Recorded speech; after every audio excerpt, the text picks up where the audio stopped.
Hello दोस्तों, मैं मोहित पारवाल आपके अपने यूट्यूब चैनल टेक्निकल कोचिंग में आपका बहुत बहुत स्वागत करता हूं। तो लीजिए, हम आपके सामने अपना अप्लाइड मैकेनिक्स का पार्ट 2 हाजिर हो गए हैं। अच्छे से पढ़ें। कल मैंने आपको पार्ट फर्स्ट करा दिया था, जिसमें आपको मैंने अच्छे से समझाया था और नोट्स भी व्हाट्सएप पे प्रोवाइड कर दिए थे। प्लीज़ कमेंट करके ज़रूर बताएं कि आपको कैसा लगा पढ़ाना। और आप टेंशन मत लीजिए, आपको सभी चीज़ें कराई जाएंगी। टेक्निकल से रिलेटेड जो भी आपका सिलेबस है उसके अकॉर्डिंग आपको सारी चीज़ें कराई जाएंगी, एक एक चीज़ कराई जाएंगी। बस अभी ये है कि धीरे धीरे हम चलते हैं अभी, और अपना सब जो सिलेबस है उसके अकॉर्डिंग अपने चैप्टर को कंप्लीट करते हैं। तो मैं थ्योरी इसलिए करा रहा हूँ आपको कि थ्योरी आप अच्छे से पढ़ें और जिससे आपके ऑब्जेक्टिव एकदम आसानी से हो जाएं, कि बहुत इंपॉर्टेंट है थ्योरी पढ़ना। थ्योरी पढ़ोगे तभी छोटी छोटी ऑब्जेक्टिव हैं, जो मतलब बारीक चीज़ें पूछी जाती हैं, उनको आप अच्छे से क्लियरफाई कर पाओगे। ऑब्जेक्टिव भी मैं आपको 200-300 ऑब्जेक्टिव इसी चैप्टर के कराऊंगा, जो मैं सारे टॉपिक करा दूंगा। उसके मिक्स ऑब्जेक्टिव क्वेश्चन आपको अच्छे से कराऊंगा। आप पेपर की टेंशन मत लीजिए, जब आपका पेपर होगा तो आप अच्छा ही करके आओगे, जितना मैं आपको करा दूंगा। और मैकेनिकल इंजीनियरिंग की जो हम बात करें, उसके अंतर्गत जितना सिलेबस आता है आपको सब चीज़ें कराई जाएंगी, ठीक है। और आप उसकी टेंशन छोड़िए। अब आपके साथ मैं हूँ, मैं आपको अच्छे से तैयारी करा रहा हूँ। तो फ्री ऑफ कॉस्ट आपको सब कुछ मिल रहा है, नोट्स मिल रहे हैं, आपको भी यूट्यूब पर वीडियो मिल रही है। तो आप अपने इस यूट्यूब चैनल को सपोर्ट कीजिए, सब्सक्राइब कीजिए, लाइक कीजिए और शेयर भी कीजिए। तो ठीक है, स्टार्ट करते हैं आज की वीडियो। तो दोस्तों, कल हमने आपको पढ़ा दिया था कि कल हमने पढ़ा था वस्तु द्वारा n सेकंड में चलित दूरी, वहाँ तक आपको पढ़ा दिया था। आज जो हमारा टॉपिक है वो है गुरुत्व के अधीन गति, मोशन अंडर ग्रेविटी, ठीक है। तो देखते हैं, पढ़ते हैं मोशन अंडर ग्रेविटी क्या होता है। यानी जब कोई वस्तु गुरुत्व के अधीन गति करती है, बिल्कुल ठीक है, अर्थात या पृथ्वी से ऊपर की ओर फेंका जाता है। यदि किसी वस्तु को है, कोई भी वस्तु है, उसे पृथ्वी से ऊपर की ओर फेंका जाता है, या ऊपर से पृथ्वी की ओर गिरती है। जब पृथ्वी है, उसे पृथ्वी के ऊपर से फेंका जाता है, या पृथ्वी के ऊपर आकर गिरती है, पृथ्वी की ओर गिरती है, तब उसका त्वरण जो होता है, तब उसका जो गुरुत्वाकर्षण त्वरण होता है, उस यानी कोई वस्तु पृथ्वी की ओर फेंकी जाती है, ठीक है, पृथ्वी की ऊपर की ओर फेंकी जाती है, या फिर पृथ्वी के ऊपर आकर गिरती है, तब उसमें गुरुत्वाकर्षण त्वरण होता है, ठीक है। ये आपको समझना है। गुरुत्वाकर्षण त्वरण को हम जी से प्रदर्शित करते हैं, डिफाइन करते हैं। और जब ठीक है, जब वस्तु ऊपर की ओर फेंकी जाती है तो गुरुत्वाकर्षण त्वरण का मान माइनस जी होता है। ये आपको नोट करने वाली बात है, एग्जाम में पूछा जाता है कि जब वस्तु ऊपर की ओर फेंकी जाती है तो जी का मान क्या होता है, माइनस जी होता है, ठीक है। और जब ठीक है, और जब नीचे की ओर गिराई जाती है कोई वस्तु तो उसका मान प्लस जी होता है। ये आपको नोट करना है, ठीक है। अब है नीचे की ओर गति के लिए समीकरण। अब नीचे की ओर गति करें, मैंने कहा था जब नीचे की ओर फेंकी जाएंगी तो प्लस का साइन होगा, ठीक है। तो v बराबर you plus G T, first equation, ठीक है। अब यहाँ एच ले लिया हाइट, तो U T plus half G T square second, और तीसरी समीकरण, ठीक है। गति की तीनों समीकरण है, ठीक है दोस्तों। अब है ऊपर की ओर गति के लिए समीकरण। ऊपर मैंने बताया था जब ऊपर की ओर फेंकेगा तो माइनस में आएगा। ये देखिए फर्स्ट सेकंड थर्ड समीकरण, इसमें माइनस आ रहा है बीच में, ठीक है। अब नेक्स्ट आपका है सापेक्ष वेग। सापेक्ष वेग क्या होता है, इसमें आपको याद करने वाली चीज़ें हैं, ये ऊपर से नीचे की ओर फेंकी गई, ठीक है। ये जो इक्वेशन है इन्हें अच्छे से देख लीजिए। ऊपर से फेंकने पर साइन क्या होगा और नीचे से फेंकने पर साइन क्या होगा, ठीक है। चलते हैं। सापेक्ष वेग क्या होता है आपका, सापेक्ष वेग आपका होगा यदि दो वस्तु विभिन्न वेगों से चल रही हैं और उनके बीच की दूरी एक दूसरे के सापेक्ष परिमाण में दिशा में बदल रही हो, तो प्रत्येक वस्तु के वेग को यानी दूसरी वस्तु के सापेक्ष सापेक्ष वेग कहते हैं। आपको रिलेटिव वेलोसिटी समझनी है। यदि दो वस्तु विभिन्न वेगों से चल रही हैं, कोई दो वस्तु हैं उनके भिन्न भिन्न वेगों से चलें, विभिन्न वेगों से चल रही हैं, तो उनके बीच की दूरी जो होगी ना, एक दूसरे के सापेक्ष परिमाण में दिशा में बदल रही होगी, बिल्कुल ठीक है। तो प्रत्येक वस्तु का वेग सापेक्ष से कहलाता है। अब आपको फोर्स आपने सबने पढ़ा होगा, शुरू से पढ़ते आ रहे हैं कि फोर्स क्या होता है, बल क्या होता है, ठीक है। वेग एरिया जो किसी वस्तु की स्थिति में परिवर्तन कर दे, बल कहलाती है, बिल्कुल ठीक है। अगर कोई वस्तु इस तरह से जैसे हम है, कोई हमने ये कोई चीज़ है, टेबल पे कोई वस्तु रखी है, ठीक है, जब तक हम उसे छेड़ेंगे नहीं उसमें कोई चेंज नहीं आएगा।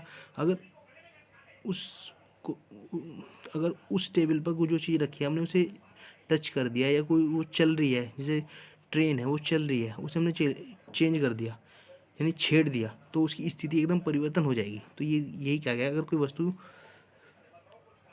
की स्थिति में परिवर्तन कर दे तो बल कहलाता है। अगर कोई वस्तु स्थिर अवस्था में है, यदि उसे चलायन कर दे, ठीक है, मतलब आपको ये समझना है, कोई वस्तु स्थिर है, वो है, उसे हम टच कर दें या गति दे दें तो वह चलयान यान कर देती है, यानी चलने की अवस्था में हो जाती है। तो गतिशील अवस्था में है तो वह विरामावस्था में ला सकता है। ठीक है दोस्तों, मतलब आपको यार वह क्रिया जो किसी वस्तु की स्थिति में परिवर्तन कर दे, आपको ये बनना है, बल कहलाती है। इसी चीज़ आपको याद रखनी है बस। बल बल द्वारा कार्य किया जाता है, ठीक है। और मीट्रिक प्रणाली में बल की इकाई किलोग्राम होती है, ये आपको याद रखना है, किलोग्राम बल होती है, ठीक है। इसे साधारणतः किलोग्राम लिखा जाता है। और अंतर्राष्ट्रीय जो प्रणाली में बल का मात्रक न्यूटन होता है, इसे एन से व्यक्त किया जाता है, ठीक है दोस्तों।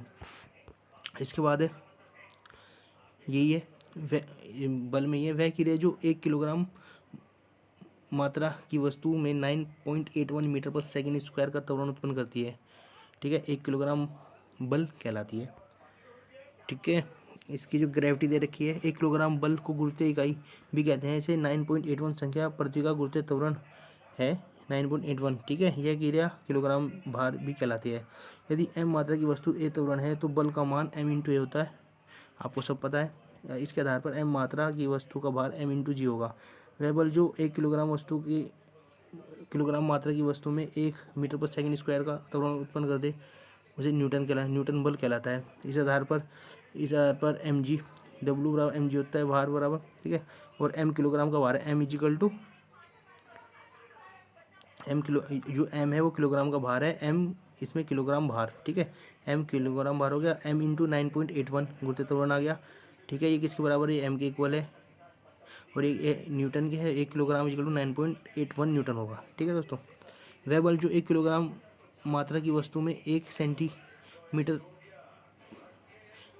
प्रति सेकंड स्क्वायर का त्वरण उत्पन्न कर दे वह डाइन कहलाता है। आपको याद है, एक डाइन बराबर 10 ये आपको याद है, एक डाइन बराबर 10 डाइन होता है, ठीक है। 1 न्यूटन इजिकल टू 10 डाइन होता है, ठीक है, सॉरी न्यूटन है, 1 न्यूटन इजिकल टू 10 डाइन, ठीक है दोस्तों। फिर है, किसी बल के बारे में पूरी तरह जानने के लिए हमें बल का परिणाम, उसकी दिशा, उसकी क्रिया बिंदु तथा उसकी क्रिया रेखा का जानना जरूरी है, बिल्कुल ठीक है, सभी चीज़ों को जानना जरूरी है। बल का परिणाम किलोग्राम, टन, न्यूटन या डाइन में संख्या के रूप में दिया जाता है। बल की दिशा वह दिशा है जिसमें बल कार्य करता है, जैसे ऊपर की ओर, नीचे की ओर, पूर्व की ओर आदि। बल ऊपर नीचे दाएं बाएं सब जगह क्रिया करता है। जिस स्थान पर बल लगता है वह बल की क्रिया बिंदु क्या होता है। बल की दिशा में जो सरल रेखा बल की क्रिया बिंदु से गुजरती है बल की क्रिया रेखा कहलाती है, ठीक है। बल की डेफिनेशन आपको वही याद रखनी है। आपको जो चीज़ मैं बता रहा हूँ, आपको जो चीज़ याद करनी है। आपसे पूछ लेगा बल क्या होगा, ठीक है, आपको बल की यह डेफिनेशन है, इसी को याद करना है आपको, ठीक है। फिर आपको एक चीज़ हो रहा है, ये याद रखना है, 1 किलोग्राम इजिकल टू 9.81 ये होता है, ठीक है दोस्तों। फिर एक डाइन में क्या होता है, 10 डाइन, ठीक है, ये आपको याद रखना है, ठीक है दोस्तों। फिर है बलों की भौतिक स्वतंत्रता का सिद्धांत, ये आपको बताएं। किसी पिंड पर अगर अनेक बल कार्य कर रहे हों, कोई पिंड है उस पर बहुत सारे बल कार्य कर रहे हों, तो प्रत्येक बल पिंड पर अपना प्रभाव अलग अलग डालता है, बिल्कुल ठीक है। यदि कोई पिंड है उस पर बहुत सारे बल कार्य कर रहे हैं तो प्रत्येक बल पिंड पर अपना अलग अलग प्रभाव डालेंगे, अर्थात बलों का प्रभाव एक दूसरे पर आश्रित नहीं होता है, ये आपको याद रखना है, ठीक है। फिर है बल संचरणशीलता का नियम, theory of transmissibility of the force. इसको देखते हैं दोस्तों, ये क्या कहता है। अगर कोई बल P किसी दृढ़ बिंदु A पर कार्य कर रहा है और उसकी क्रिया रेखा O है, तब यह बल उस क्रिया रेखा के बिंदु B पर संचरणशील किया जा सकता है। बिंदु B पर कार्यरत बल का प्रभाव दृढ़ बिंदु पर वही होगा जो कि बिंदु A पर कार्यरत बल का था। बिंदु पर दो बराबर बल P पर लगाए एक दूसरे की प्रतिकूल दिशा में कार्य कर रहे हैं, क्योंकि दोनों बल बराबर हैं। ये देखिए आप, बिंदु A और बिंदु B है, एक तरफ बिंदु B की तरफ से लग रहा है, एक तरफ बिंदु A की तरफ से लग रहा है, O पॉइंट से, ठीक है। जब आप इसे समझोगे ना, अगर कोई बल P किसी दृढ़ रेखा के बिंदु A पर कार्य कर रहा है, कोई बल P है दृढ़ रेखा के बिंदु A पर कार्य कर रहा है, ठीक है, और इसकी क्रिया रेखा O है, बिल्कुल ठीक है, ओ ए, ओ ए, ठीक है। आप जब देखोगे तो आपको समझ में आ जाएगा सब। ये क्या है, बराबर है और एक दूसरे की विपरीत दिशा में है, बिल्कुल ठीक है, तो कोई भी दर प्रभाव नहीं होगा, बिल्कुल ठीक है। बराबर है और एक दूसरे की विपरीत दिशा में है तो कोई भी पिंड पर दर पिंड पर नहीं पड़ेगा, प्रभाव इसका नहीं पड़ेगा। अब ठीक है, ये है, इतना इम्पोर्टेंट नहीं है फिर भी, ठीक है। अब है बल निकाय। बल निकाय पढ़ते हैं। आपका बल निकाय होता क्या है? बल निकाय, बलों का विभिन्न समूह बल निकाय कहलाता है। बलों के समूह में भिन्नता उनकी क्रिया समतल दशा तथा क्रिया बिंदु पर निर्भर होती है। जैसे बलों का वह समूह जो एक ही बिंदु पर कार्यरत है समांगी बल निकाय कहलाता है। बलों के उस समूह को जो एक ही दिशा में क्रिया करते हैं समानांतर बल निकाय कहते हैं। बलों की दिशा क्रिया बिंदु तक क्रिया समतल के आधार पर बल निर्भर होते हैं। बल ये, हाँ देखिए इंपोर्टेंट है। संगामी बल, संगामी बल कौन कहते हैं? जब एक बिंदु पर बलों की क्रिया रेखाएं मिलती हैं तब वे बल समान, जब कोई एक पॉइंट है उस पर बलों की क्रिया रेखा मिलती हैं, ठीक है, वे संगामी बल कहलाते हैं। और जिस बिंदु पर इस रेखाएं मिलती हैं उसे संगमन बिंदु कहते हैं, ठीक है। असंगामी बल किसे कहते हैं? जब बलों की क्रिया रेखाएं एक बिंदु पर कार्य नहीं करती हैं, ऐसे बलों को असंगामी बल कहते हैं, बिल्कुल ठीक है। समांतर बल कहते हैं जब बलों की क्रिया रेखाएं परस्पर समांतर होती हैं तो ये समांतर बल रेखाएं कहलाती हैं। दो प्रकार की होती हैं, समदिश समांतर बल और प्रतिकूल समानांतर बल। फिर समदिश समानांतर बल कहते हैं ऐसी बलों की क्रिया रेखाएं परस्पर समानांतर तथा एक ही दिशा में होती है समदिश में, ठीक है। समदिश दिख रहा है कि समांतर और एक ही दिशा में होती है। प्रतिकूल क्या है? ऐसे बलों की क्रिया रेखाएं परस्पर समानांतर परंतु विपरीत दिशाओं में होती है, आपको याद रखना है। एक तलीय बल किसे कहते हैं? एक तलीय बल, जब किसी पिंड पर कार्यरत बलों की क्रिया रेखा एक ही समतल में हो, तो कोई पिंड पर कार्यरत बलों की क्रिया रेखा एक ही समतल पर हो तो ऐसे बलों को एक तलीय बल कहते हैं। ऐसे समतलीय बल कहते हैं जब किसी पिंड पर कार्यरत बलों की क्रिया रेखा भिन्न तलों पर हो तो ऐसे बलों को समतलीय बल कहते हैं, ठीक है दोस्तों। अब परिणामी बल किसे कहते हैं? परिणामी, रिजल्टेंट फोर्स, एक पिंड पर यदि एक से अधिक बल कार्यरत हों तो उन सभी बलों के समदिश योग के बराबर का बल परिणामी बल कहलाता है, ठीक है दोस्तों।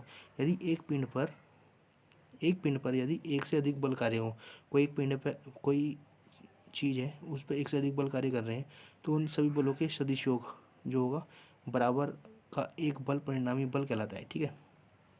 अर्थात अगर हम सभी बलों को हटा दें तो उनके स्थान पर पिंड का उनका परिणामी बल लगा दें तो यह परिणामी बल पिंड पर वही प्रभाव डालेगा जो पिंड पर लगे सभी बल एक साथ डालते हैं, ठीक है। अब साम्यावस्था, इक्विलिब्रियम किसे कहते हैं? दोस्तों इसको अच्छे से पढ़ना है आपको, बिल्कुल आप ये मत समझिए कि आप बोरिंग है, मतलब अच्छा नहीं लग रहा। आपको पढ़ना है, हर चीज़ पढ़नी है, तभी आप अच्छे से कवर कर पाएंगे सभी चीज़ें। पढ़ते हैं साम्यावस्था क्या है। यदि किसी पिंड पर एक से अधिक कार्यरत बलों का पिंड पर प्रभाव शून्य हो तो ऐसे बल निकाय साम्यावस्था में होते हैं। यदि साम्यावस्था में बलों के प्रभाव से पिंड स्थिर है तो ऐसा बल निकाय स्थैतिक साम्यावस्था में कहलाता है।